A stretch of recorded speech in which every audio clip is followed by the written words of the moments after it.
Veliki pozdrav i dobrodošli na naš kanal. Američki predsjednik Donald Trump uzeo svoj Truth Social profil i tamo podelio intervju koji je Aleksandar Vučić dao američkom portalu Breitbart News. Nije to bilo slučajno, nije to bilo tek tako, eto, svidio mu se pa podelio. Kad predsjednik Sjedinjenih Američkih Država lično uzme nešto i prosledi svojim milionskim pratiocima, to nosi težinu, i to ne malu.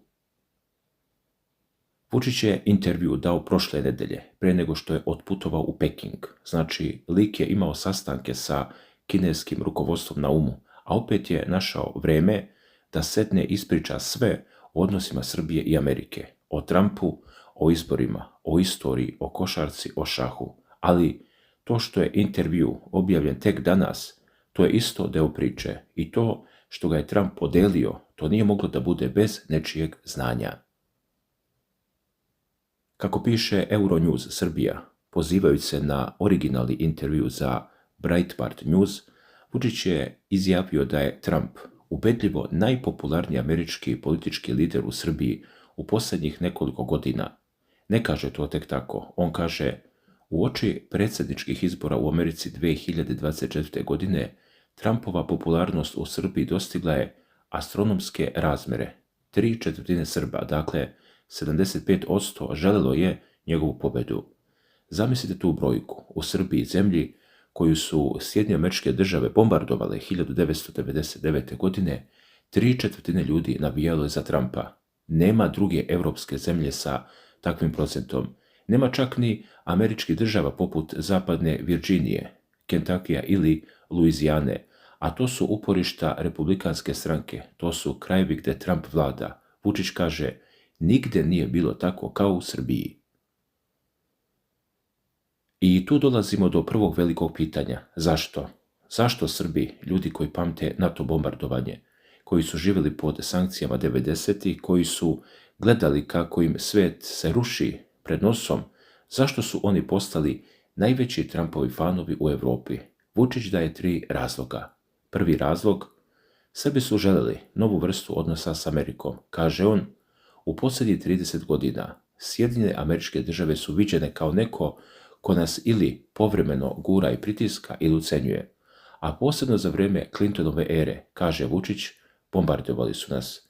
I onda ljudi čekaju promjenu, čekaju nekog ko će da dođe i kaže: dosta je bilo ovako. Trump je došao kao taj neko. Nije bitno da li je to istina ili nije. Bitno je da su ljudi to tako vidjeli.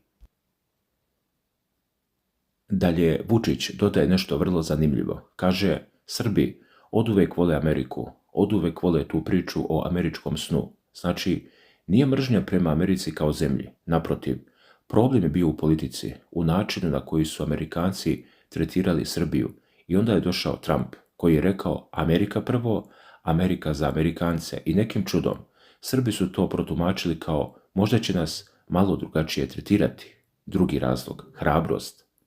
Vučić kaže: Trump je bio dovoljno hrabar da pokrene neka pitanja, da glasno, otvoreno i javno govori o pitanjima o kojima drugi u Briselu i Vašingtonu nisu htjeli da govore. O kojim pitanjima je reč? Vučić ih navodi: porodične vrijednosti, tradicionalni pogled na svijet, i onda kaže nešto što je jako oštro. Kaže: kad ljudima u Srbiji kažete u redu, sad nemate samo muškarce i žene, već postoji nešto između, ljudi su zbunjeni i želeli su da čuju jasne i jednostavne poruke, a to im je, kaže Vučić, pružio Trump. Nema ništa protiv bilo koga, kaže Vučić, ali ljudi su zbunjeni tim novim stvarima. Treći razlog: hrišćanstvo. Vučić kaže: radi se o brizi, o vrijednostima koje pripadaju svijetu hrišćana, i to se ljudima ovdje dopalo. Znači, religijska nota, tradicionalna, konzervativna. I onda dodaje 4. stvar. Iako je rekao da su 3 glavna, kaže: ljudi su vidjeli da Trump želi mir, da je želeo da završi rat u Ukrajini, da je želeo mir u različitim delovima svijeta, i to su ljudi cijenili. Dakle, promjena odnosa, hrabrost u tradicionalnim vrijednostima, hrišćanstvo i miroljubivost. To je koktel koji je kod Srba proizveo 75% podrške. Ali Vučić tu nestaje. On ide dalje. Kaže: Tu je i ekonomska strana. Ljudi su vidjeli mogućnost izgradnje ekonomskih veza sa SAD, jer je Trump pragmatičan, racionalan čovjek koji insistira na ekonomiji, na povećanju trgovinskog prometa, znači nije samo ideologija, ima tu i para.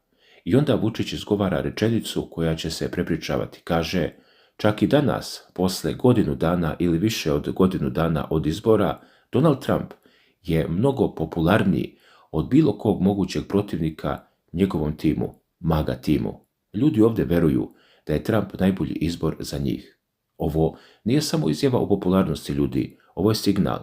Vučić ovdje poručuje Americi, ako mislite da će neko drugi u Vašingtonu da dobije podršku Srbije, varate se. Trump je naš čovjek. I to ne samo Trump, nego ceo njegov tim. I onda prelazi na konkretne ljude. Kaže, Srbi su veliki obožavaoci načina na koji predsjednik Trump, potpredsjednik J.D. Vance i državni sekretar Marco Rubio rade na pritisku na Evropu na više frontova. Tu dolazimo do ključnog mesta u intervju. Vučić priča o Minhenskoj bezbednosnoj konferenciji. Sedeo je u prvom redu, slušao Rubija i kaže, evropski lideri su bili oduševljeni Rubiovim govorom, ali nisu razumjeli suštinu, jer, kaže Vučić, Rubio je lepo uobličio priču, govorio je o dugotrajnom savezu, ali su mu na kraju poruke bile još oštrije od onoga što je Vance govorio godinu dana ranije. Sjetite se, Vance je pre godinu dana na Minhenskoj konferenciji rekao Evropljanima, vi ste se udaljili od svojih vrednosti, vi nemate pravo da kritikujete Ameriku. Tada su ga svi pljuvali. Evropski lideri su govorili, ovo je skandal, ovo je uvreda, a onda je Rubio došao ove godine, rekao istu stvar, samo lepše upakovanu, i Evropljani su aplaudirali. Dalje Vučić kaže, oni su slušali ono što su želeli da čuju, a ne ono što je stvarno rečeno, i dodaje, Trumpova poruka Beloj kući Evropi se pooštrila, postala je stroža, nije se smirila, kako su se neki nadali, naprotiv, ide ka gorem po Evropu. I onda Vučić izlazi sa još jednom teškom rečenicom, kaže, nada se da će evropski lideri napustiti svoja nostalgična osjećanja za vremenima Baracka Obame, jer kaže, Obama se nikada neće vratiti u Belu kuću, to je gotovo. Ovo je direktna poruka Evropi, prestanite da sanjate prošlost, neće biti više onih vremena kada su Amerikanci bili spremni da trpe više levičarske priče. Trump je promenio igru i ta promjena je trajna. A evropski lideri, kaže Vučić, i dalje ne razumeju. Oni misle, izdržat ćemo do srednjoročnih izbora, pa će Trump izgubiti, pa će doći neko drugi. Ili misle, kada Rubio ili neko drugi pobedi na sljedećim predsjedničkim izborima, sve će se vratiti na staro. Dalje Vučić kaže, ne, neće se desiti. Interesi su drugačiji, situacija je drugačija. Ovo je nevjerovatno važan deo intervjua. Srpski predsjednik ovdje ne priča samo o odnosima Srbije i Amerike, on priča o budućnosti Evrope i kaže, vi ste zaglavljeni u prošlosti, vi ne vidite da se svet promenio, vi ne vidite da je Amerika pod Trumpom postala drugačija zemlja. I sada dolazimo ljudi do istorijskog dela. Vučić kaže, posljednji američki predsjednik koji je zvanično posjetio Beograd bio je Richard Nixon. Jimmy Carter je bio 1980. godine, ali to nije bila državna posjeta. Došao je na sahranu Titu jer mu je majka prisustvovala. Znači, 54 godine nije bilo zvanične posjete američkog predsjednika Beogradu. I Vučić kaže, nadam se da će Trump doći. Poziva ga i daje garant. Ako Trump dođe u Srbiju, dočekat će ga najveća gomila koju ikada vidio, bar 100.000 ljudi. Kaže, garantujem, garantujem, garantujem. 3 puta ponavlja. To je ozbiljna stvar. Ozbiljan čovjek ne garantuje 3 puta za nešto što nije siguran, zar ne? A onda Vučić kreće u istorijski argument. Kaže, nismo imali baš najbolje odnose sa Sjedinjenim Američkim Državama dugi niz godina, ali prije toga bili smo saveznici u oba svjetska rata. Spasavali smo američke pilote u Drugom svjetskom ratu. Srbi su izgubili 1/3 stanovništva u Prvom svjetskom ratu i bili su jedina nacija bivše Jugoslavije koja je bila antinacistički orijentisana od prvog trenutka. Beograd je bio jedina predstavnica bivše Jugoslavije koju su Nemci bombardovali i uništili. Znači, Vučić podsjeća Amerikance, mi nismo vaši neprijatelji, mi smo bili vaši najverniji saveznici i možemo to opet da budemo, samo treba da nas drugačije tretirate. I onda kaže, Trumpova posjeta bi oživjela snažno i tradicionalno prijateljstvo i garantuje da će Trump biti oduševljen, jer kaže, neće vidjeti Europu kakvu poznaje, vidjet će nešto drugo, vidjet će mjesto gdje je Amerika i dalje voljena. I tu nestaje, kaže, ta posjeta je bila korisna i za Sjedinjene Američke Države i za malu Srbiju. Znači, računa se, Trump ne dolazi tek tako iz dobrote duže, dolazi jer mu je to u interesu. Vučić to otvoreno kaže, pragmatično, bez uvijanja. Sad, Vučić izaziva novinara na partiju šaha, pobeđuje ga za 5 minuta i na pitanje šta ljudi mogu da nauče od šaha kaže apsolutno sve. Prvo, naučite kako da gubite. To je prvi preduslov za učenje kako da pobeđujete i to znači nikada ne podcenjujte protivnike, bolje ih precijenite nego podceniti. Drugo, naučite da se borite za svoje ideje, morate da se borite. Treće, nema predaje. Čak i kada padnete, morate da se dignete i pokušate do posljednjeg daha, suda, do posljednje figure na tabli. I otvorio je partiju kraljevim gambitom.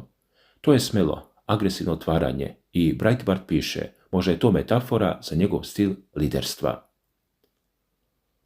Onda prelazi na košarku, kaže, košarka je potpuno drugačija, to je saradnja, postoji poslovica, ako želiš da ideš brzo, idi sam, ako želiš daleko, idi zajedno sa drugima, možeš da imaš dobru statistiku ako igraš za sebe, ali na kraju nećeš ništa postići ako ne sarađuješ. I onda kaže, veliki je fan NBA lige, voli Nikolu Jokića, pratio je finale zapadne konferencije između Oklahoma Citya i San Antonija, kaže, to je najbolja košarka koju je ikada video, čak i bolja od vremena Michaela Jordana, Larrya Birda, Kevina McHale'a i ostalih. Ovo na prvi pogled deluje kao opušteni deo intervjua, nebitan, ali nije. Vučić ovdje gradi imidž. Normalan čovjek, prati sport, voli igru, razume timski rad i to nije slučajno. Breitbart News je konzervativni američki portal. Njihova publika voli priče o uspješnim ljudima koji su ostali prizemljeni, koji nisu otuđeni od naroda. Vučić im servira upravo to. Šta zapravo znači ovaj intervju? I šta znači to što ga je Trump podelio na mreži Truth Social? Prvo, Trump šalje poruku svojim pratiocima. Poruka glasi, pogledajte, čak i u Europi postoje ljudi koji me podržavaju. I to ne bilo kakvi ljudi. Predsjednik jedne države na Balkanu kaže da je 75% njegovog naroda za mene. To je Trumpov argument za unutrašnju upotrebu u Americi. Vidi, popularan sam i preko okeana. Drugo, Trump šalje poruku Europi. Poruka glasi, ako mislite da možete da me ignorišete, pogrešili ste. Imam saveznike i na Balkanu. Srbija je ključna tačka. I ako vi, evropski lideri, nastavite da me osporavate, ja ću ojačati veze sa onima koji su za mene. Treće, Vučić šalje poruku svojim biračima. Poruka glasi, ja sam čovjek koji razgovara sa najmoćnijima. Evo pogledajte, američki predsjednik je podelio moj intervju. Moja riječ se čuje u Beloj kući i ne samo da se čuje. Neko tamo smatra da je vrijedna prenošenja. Četvrto, Vučić šalje poruku Europi, posebno Briselu. Poruka glasi, nemojte da mislite da sam vezan za vas. Imam i druge opcije i ta druga opcija se zove Trumpova Amerika. Peto, Vučić šalje poruku Kini, s obzirom da je intervju dao pred odlazak u Peking. Poruka je suptilna, ali jasna. Ja sam nezavisan igrač. Mogu da pričam i sa Amerikancima, i sa Kinezima, i sa Rusima i svi me slušaju. A sad, mora se reći nešto o samom mediju. Breitbart News je desničarski konzervativni portal koji je blizak Trumpu. Nije mainstream medij i to je važno. Znači, Vučić nije dao intervju New York Timesu ili Washington Postu. Dao ga je mediju koji je Trumpov. To je svesno pozicioniranje. To nije slučajnost. Kad Vučić kaže Trumpu, dođi u Beograd, bit će 100.000 ljudi, on mu zapravo nudi nešto. Nudi mu politički spektakl, nudi mu slike koje će obići svijet. Slike gdje američkog predsjednika dočekuje ogromna masa ljudi u srpskoj prijestolnici. To je ogromna vrednost za Trumpa, jer Trump želi da pokaže, ja sam svjetski lider, mene ljudi vole, čak i tamo gdje Amerikanci nisu navikli da budu voljeni. I Vučić to zna, zato i garantuje 3 puta. A sad, šta ovo znači za odnose Srbije i Amerike u narednom periodu? Pa otvara se prostor za nešto što se dugo nije viđalo. Moguće je da Trump, ako ostane na vlasti, zaista razmotri posjetu Beogradu. Ako se to desi, to bi bio najveći diplomatski događaj u Srbiji od početka veka. To bi bila posjeta koja bi promijenila percepciju o Srbiji u svetu, ali isto tako to bi razbesnelo jedan deo evropskih lidera, jer, evo, predsjednik jedne zemlje kandidata za EU otvoreno kaže ja sam za Trumpa, a Evropa neka radi šta hoće. To nije mala stvar. I tu dolazimo do suštine. Vučić igra na više tabli, igra dobro. Poredi se sa šahom i to nije slučajno. On razume da u međunarodnoj politici nema trajnih prijatelja, samo trajnih interesa i on gradi mrežu. Na jednoj strani Kina, ogromne investicije, putevi, mostovi, fabrike, na drugoj strani Rusija, tradicionalni saveznik, energetska podrška, na trećoj strani Amerika, Trumpova Amerika, koja nudi mogućnost da se promijeni narativ o Srbiji kao zemlji koja je bila na meti NATO bombi. I između toga Evropa, koja je nezadovoljna, ali ne može baš mnogo da uradi jer bez Srbije stabilnost na Balkanu ne postoji. Sad, ono što je posebno zanimljivo, Vučić u intervjuu kritikuje evropske lidere što ne razumiju Ameriku. Kaže, oni i dalje misle da će se stvari vratiti na staro. Oni žive u iluziji. I Vučić tu zapravo daje jednu analizu koja je vrlo oštra. Kaže, nije u pitanju samo Trump, u pitanju je promjena američkih interesa i ta promjena je trajna. Da li je to tačno? To će pokazati vrijeme, ali ono što je sigurno, Vučić veruje u to i na osnovu tog verovanja gradi spoljnu politiku. I na kraju, partija šaha. Vučić pobeđuje novinara za 5 minuta i kaže, morate da znate da gubite. To je prvi preduslov za pobedu. Možda je to i poruka svima koji ga prate. On je izgubio dosta toga u prošlosti. Bombardovanje, sankcije, izolaciju. Naučio je da gubi i sada uči kako da pobeđuje. Ili kako kaže, čak i kada padnete, morate da se dignete iz pepela i pokušate do posljednjeg suda. Ovo nije samo intervju, ovo je manifest. I, dragi gledaoci, u ovoj analizi mogli ste da čujete dosta novih i zanimljivih informacija. Naravno, svi dobro znamo za taj intervju koji je predsjednik Aleksandar Vučić dao neposredno pre odlaska u Kinu. O tome se već dosta govorilo. Međutim, ono što jeste sveža informacija i što je privuklo veliku pažnju jeste činjenica da je predsjednik Sjedinjenih Američkih Država Donald Trump na svojoj društvenoj mreži Truth Social podijelio upravo taj intervju, odnosno ostavio link ka njemu. Kao što ste mogli da vidite na početku ove analize, taj potez nije prošao nezapaženo.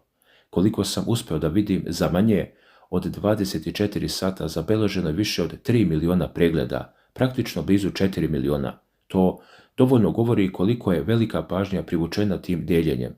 Kada Donald Trump podeli neki sadržaj, posebno na svojoj mreži, to vrlo brzo dođe do ogromnog broja ljudi širom Amerike. Zato nije nimalo čudno što su milioni Amerikanaca imali priliku da vide i čuju šta je predsjednik Srbije govorio u tom intervjuu.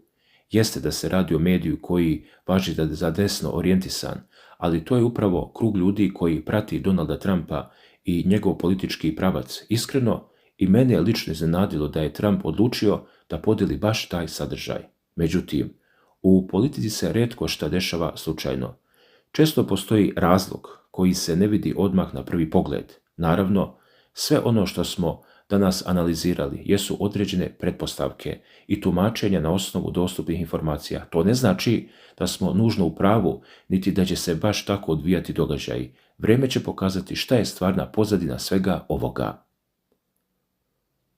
Ipak, utisak je da se nešto iza kulisa definitivno dešava. Da li je to nešto veliko ili ne, ostaje da vidimo, ali kada se ovakvi potezi povlače na međunarodnoj političkoj sceni, obično nisu bez značaja. Zato će biti veoma interesantno pratiti naredne dane i nedelje i vidjeti da li će se pojaviti nove informacije koje će baciti dodatno svetlo na celu priču. U svakom slučaju, hvala vam što ste ostali sa nama do samog kraja. Hvala vam na podršci, na komentarima, na sugestijama i na tome što pratite naš rad. Trudimo se da vam prenesemo što više informacija iz različitih izvora i da sve to predstavimo na što objektivniji i razumljivi način. Pišite nam u komentarima kako vi gledate na ovaj Trumpov potez. Da li mislite da je u pitanju obična objava ili se iza svega krije nešto mnogo veće? Vaše mišljenje nam je veoma važno. Čuvajte sebe, čuvajte svoje porodice i svoje najbliže. Želim vam puno zdravlja, mira i sreće. Hvala još jednom na pažnji i vidimo se uskoro u narednoj analizi. Svako dobro.